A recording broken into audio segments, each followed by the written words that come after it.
Hello, my name is Julie Johnson, and I just wanted to make a quick video that hopefully can save you some time when you are scheduling appointments, interviews, meetings, anything that you're scheduling with either family members or with coworkers or friends. This has just been a really nice way for me to get over some of the scheduling anxiety that I used to have.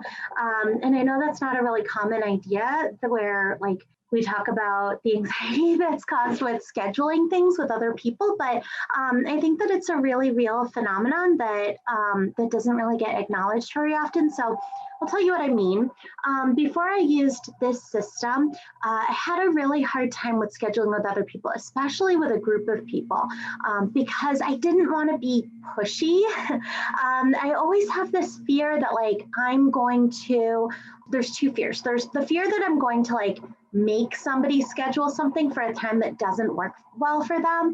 And then also there's the fear that I'm going to think that oh, well, this time works for them. And so I'm going to schedule it into a time block that maybe doesn't work for me or isn't as efficient for me as another time block might be. But I don't want to be constantly going back and forth and taking time to schedule it. And also I just would worry that okay, if I don't say yes to whatever time they've offered, then is this going to get dropped? Is this meeting going to happen, right? And so I would just get really overwhelmed with scheduling. And I don't think I'm the only one. I think that sometimes, especially when it's large groups of people. So if it's your family for a family reunion, or at my job, we have leadership team, there's 7 of us. And so when we need to schedule something out, it's really important that we have this method to be able to schedule. What I find it in work settings is that without this kind of method, when we try to schedule things with groups of people, people either don't respond to the email because they just want to see what other people get scheduled, and then they'll respond if they can make that day or not. And so they don't really put their input in for that because again, we don't want to be pushy. We don't want to be making other people have to accommodate our schedules. And I think that that kind of thinking that I was struggling with just really made it so that any project that I was working on, or any outcomes that I was trying to achieve, I might get to a point where I had to schedule a meeting with somebody. And it's not that I wouldn't do it, but it's that the fact that I didn't have a really systematic way and very efficient way to schedule that with that person or with that group of people, that always worked. It almost always works. And there's a couple of ways that it doesn't work, but I'll kind of address those. Before I had this system in place, that item, that next action would kind of hang on me. It was a sticky one. And, I talk in another video about sticky tasks or sticky next actions, right? Are ones that they stick to us. We're not drawn to do them. And so they stick on our to-do list, right? Or that project stays on our project list without moving forward. And so this is one way to kind of add grease to that, that sticky door, or however you want to look at that metaphor, right? This is a way to kind of unstick those next actions that involve scheduling with other people. Here's what I used to do. So what I used to do, and I think that this is the fairly common way of doing it. This is whenever anybody tries to schedule with me, this is mainly the kind of thing I get. I get an email that says, hey, I'd love to schedule this meeting with you. When works for you? Which when I receive that email, I'm always oh my gosh, when works for me? Well, when works for you? And I kind of have that thought of oh my gosh, okay, I don't want to yeah, I can tell you the next time that works for me, but is that going to work for the other person? I don't know. And I don't want them to schedule and change their schedule just so that they can have this meeting with me at a time that might or might not work for them. So a lot of times what I would do in that situation is pick up the phone and try to schedule it, but there is an easier way than that. So what would happen then? I get this email. I'm already feeling bad and guilty about sending my availability to this person because I don't know if it works for them. And then they either send me back an email that says, yep, great, that sounds fine, Or they send me back an email that says, oh, nope, I can't do that day. What else can you do? Right. And you can go back and forth on emails or on text messages for a long time before you come up with something that does work. And even then, you're never guaranteed really that like that time that they've said yes to, or the time that you've said yes to, like, have you been on the receiving end of that, right? So you send an email to somebody and you say, hey, I'd love to schedule this meeting with you. When works for you? They send you a time and you go, like, you know, I know we've had videos on spoon theory and on energy management, right? And on time blocking. And so I might say, oh my gosh, okay. Yeah, I technically have that block available, but it's like right after an 8 event or task, right?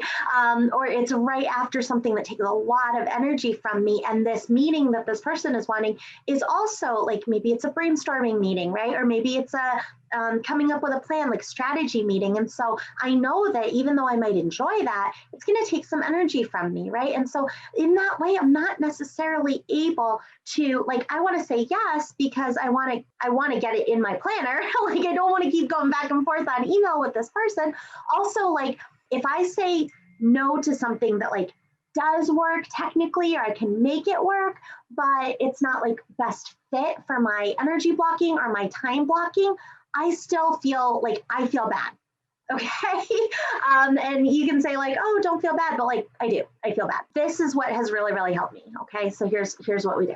Instead of sending an email that says, hey, I'd love to schedule this meeting with you, when works for you, I send an email that says, hey, I'd love to schedule an email with you. Here are some available times that work for me. And I will send them, depending on the urgency of that task, and not only the urgency, okay, like we usually look at the urgency. Yes, if it's got a deadline on it, we want to meet with plenty of time before that deadline.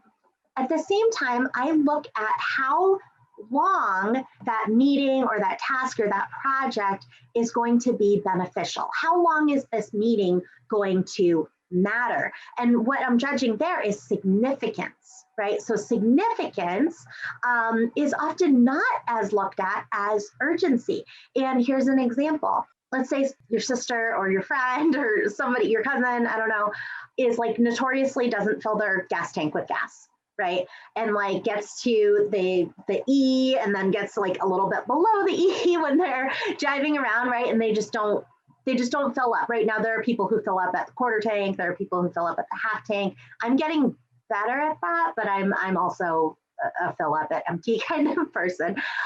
But I am getting much better at that. So let's say that person calls you up and they say, hey, I am stuck on the side of the road. Now that's an urgent situation, right? Like they're going to feel very urgently about that because they're stuck on the side of the road and maybe they were on their way to a meeting or something like that. That's an urgent situation. Whereas those urgent situations are not necessarily significant situations, okay? So when I look at significance, one of the most significant things, long-term benefit things that I can do every day, or a few of them, have nothing to do with urgency, right?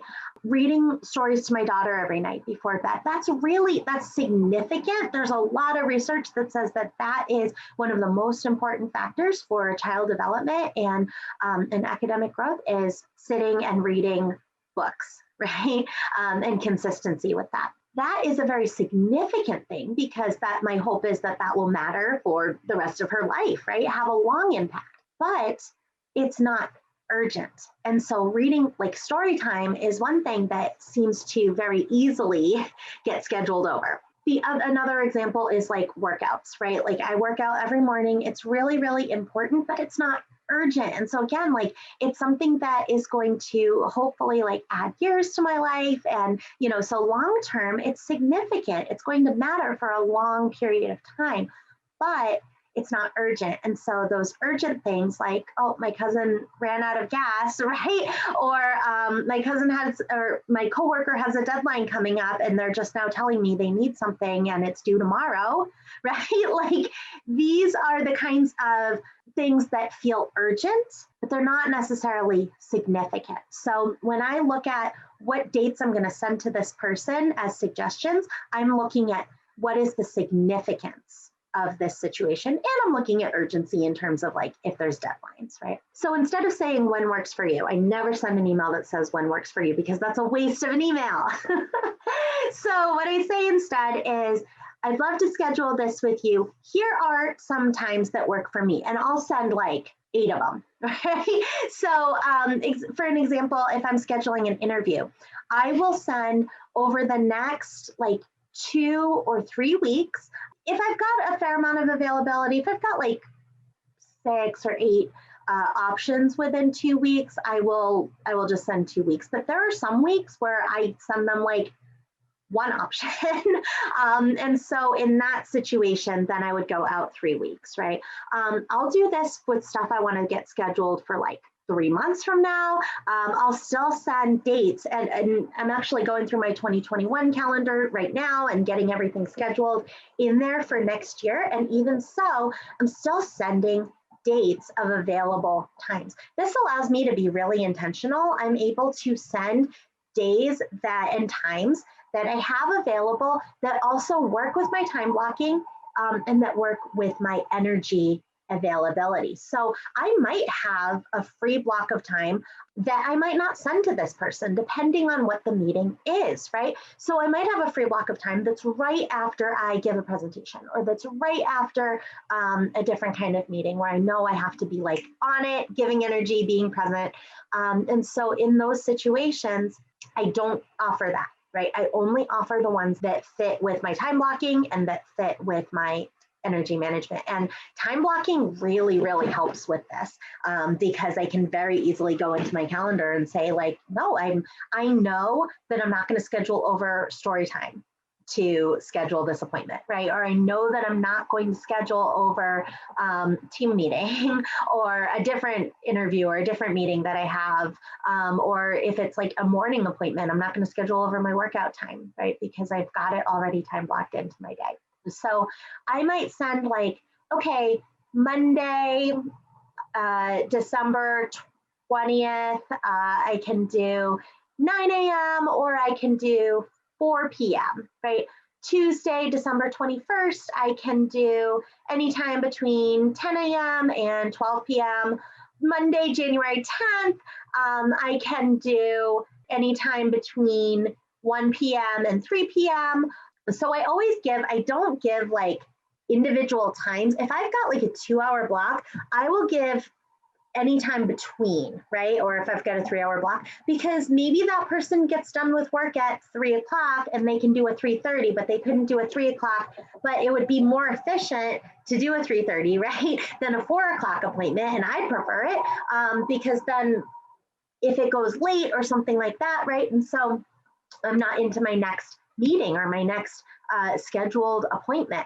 So I always give like ranges like that if I've got them available. But if I don't have a range available and I only have one time, like I might say, okay, Monday, January 10th at 8 a.m., right? And then I would do Tuesday, January 11th. I can do between this time and this time.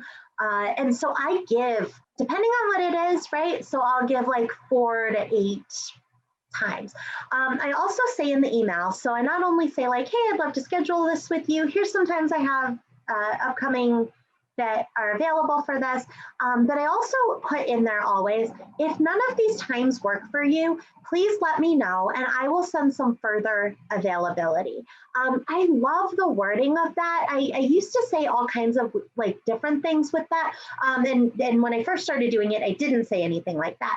I really like it because it lets the other person then, like maybe all of those times work for them, technically, like they have it free, but some of those times might work better. If it's a Zoom call or a Zoom interview, they might be like, oh, this time that she's offered is right after another meeting where I already have to be wearing makeup and I already am at my computer, right? Whereas this other time, I've got like personal work scheduled or I've got reading articles scheduled or whatever it is. And so I'm not like in the same space. So it allows the other person to block out and task block where that meeting makes the most sense for them. It also allows them to energy block, right? And go, okay, I'm going to meet with Julie. That's like an 8. I don't know. Maybe it's like an 8 for them.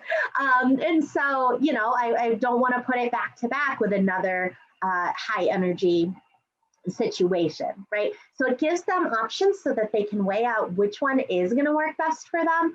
Also, by saying, hey, if none of these work for you, I like it because it alleviates some of that guilt that I feel when I say suggest a time, right? Because I know that like my schedule is not other people's schedule. And so if none of those options work for them, I always want to put it out there that that is okay, right? Like that is totally fine.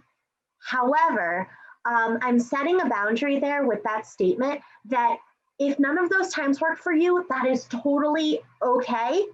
But I'm not going to rearrange my schedule, right? My current schedule to accommodate that. So I think what sometimes happens is like the person might say like, oh no, that doesn't work. Like I could do this time. And then I'm the kind of person who'd be tempted to be like, okay, I'll make that work, right? Or like I'll reschedule with somebody or whatever it is, right? And by setting that boundary in the email of, hey, if that doesn't work, like I'm saying that it's okay for them to say exactly what works for them or what doesn't work for them, but I'm also saying what I will do in that situation. If none of those times work for you, that is totally fine, right? I would rather that you say, none of these times work for me than like try to make it work and like rearrange your whole life to try to fit my schedule, right? At the same time, if you tell me, hey, none of these times work for you, I've told you exactly what I'm going to do, which is not to reschedule the rest of my other time blocks and the rest of my life, right? Which is to send future times. Which, yes, that does push out the meeting potentially, but that's okay because that meeting is going to be better served if we're both doing the meeting at a time or doing the task at a time that does work for us time-wise and energy-wise. So I would send that email, hey, I'd love to meet with you. Here are some times that work for you or that work for me.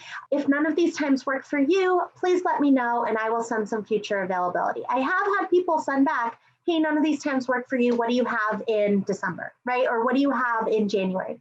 That is totally fine. And then I'll send them times in January and like scheduling a couple months out, there's way more availability, right? Like if I'm scheduling right now for March and April of next year, it's almost November right now. So if I'm scheduling like 3 and 4 months out, that's great because I've got a lot more availability to be able to offer. So, but what I don't do with that is I don't go back and say, oh, okay, well, what works for you? And then like reschedule my whole life. So that's how I do it. And I receive emails now from like people that I regularly email. And they're now, a lot of them are doing similar, like the same thing now, where I'll get an email and instead of saying like, hey, when works for you? It'll say, hey, I'd like to meet about this. Here are some times that work for me. Great. Now I can reply and say, hey, let's do this day, right? I'll pick like the soonest one that works. Or I might reply and say like any of these specific times, right? So hopefully that's helpful when you're scheduling with one person. Now group scheduling is horrible. Like usually they'll like the person sending the email, like before I use the system, I would just send an email that said like to 7 people and just be like, hey, I'd like to schedule this meeting or let's schedule to talk about this. When can you guys do it? And it's just a mess. Like it is a mess. Some people never respond. Some people reply to like part of it or like only reply to one other person. It's a mess. And then like 9 times out of 10, if that's not like a needed, necessary thing, it'll just get dropped, right? And so because it's on my project list for GTD, I'm responsible to make sure that that gets done. And so what I do is this instead. I send an email to everybody with very precise directions. And I'll say, hello, I'd like to schedule this meeting for all of us. Please reply to all with the times that work for you. If someone else has already replied, please include the times from their list that work for you. So I might send out, hey, January 1st from 10 a.m. to 12 p.m. or at 3 o'clock, January 2nd from 9 a.m. to 5 p.m., January 3rd from 3 p.m. to 5 p.m., January 5th from, at 2 o'clock, right? The next person, their instruction is reply to all, and also like just delete the ones that don't work for you. Because what usually happens, even if one person like sends this email that says, hey, here's all the times that work for me, the next person will reply and say like, this day works, but that doesn't work for other people. So the next person's reply is, here are the times from that list that work for me. And then the next person who replies needs to reply to all. From the last person who replied, delete out the ones that don't work for them and say, here's what works for me from this list. I am telling you, this works every single time, as long as everybody follows the directions in it. So occasionally, like especially with new people, right? So with my leadership team, we've been doing this long enough that like it is like clockwork. Everybody knows what to do. At the same time, if you're doing it for a meeting of like new people or friends or family and you've never done it before, you got to be really specific with those directions, right? Please reply to all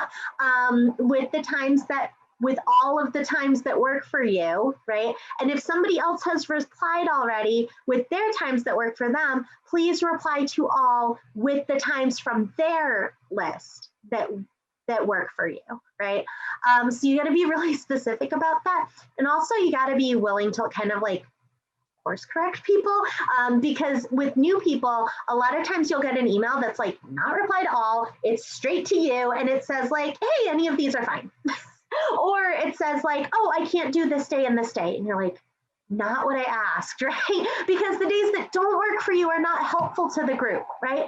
So we have to be willing to reply just to that person and say, hey, please. And like, literally, I will copy the instructions from the original email because I'm that person.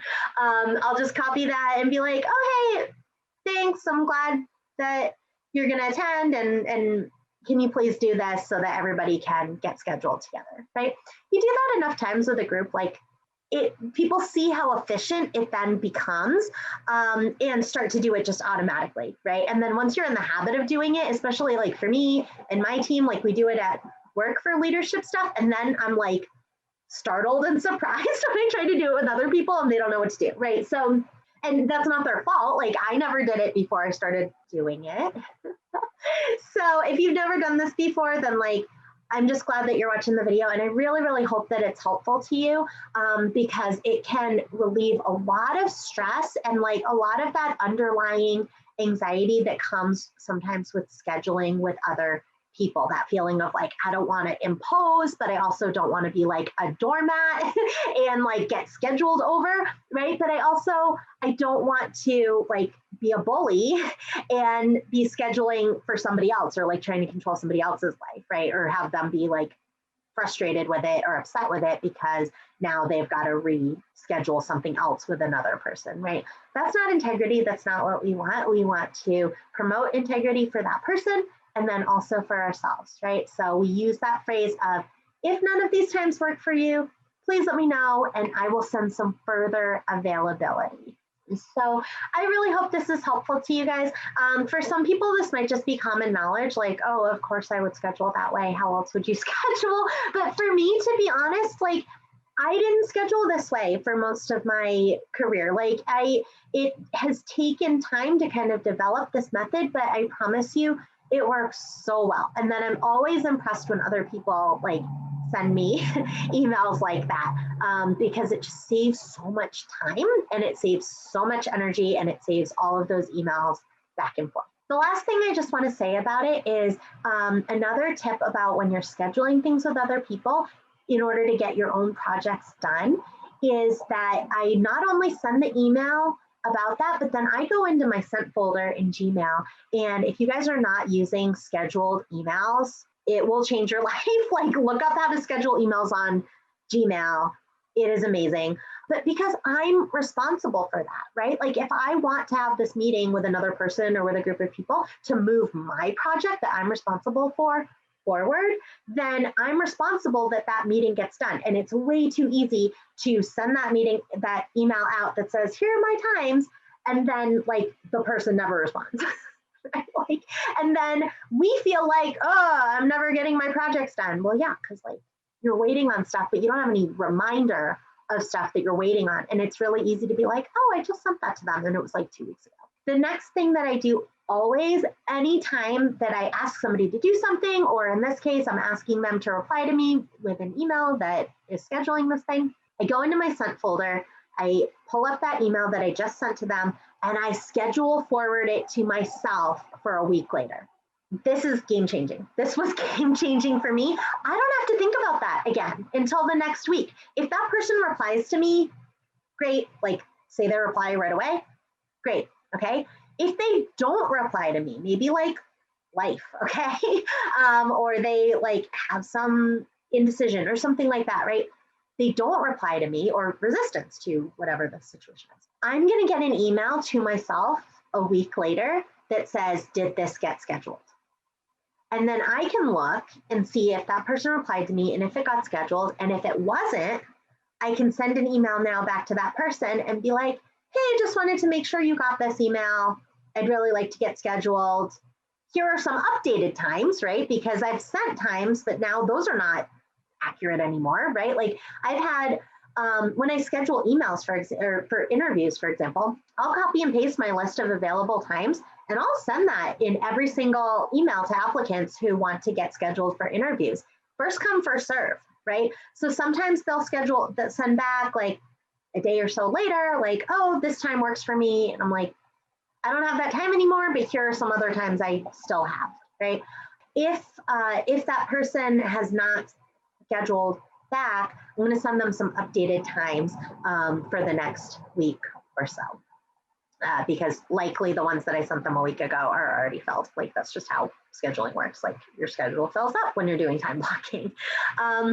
Yeah, I hope that that's helpful. Always send yourself an email for anything that you're responsible for. If you send that out to somebody else, make sure you send yourself a scheduled email for another day so that you know that you checked in with yourself to see if that person did what they said they were going to do, or replied to your email, or scheduled with you.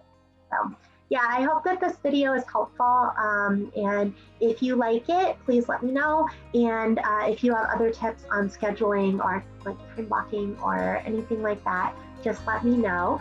And yeah, thank you. Bye.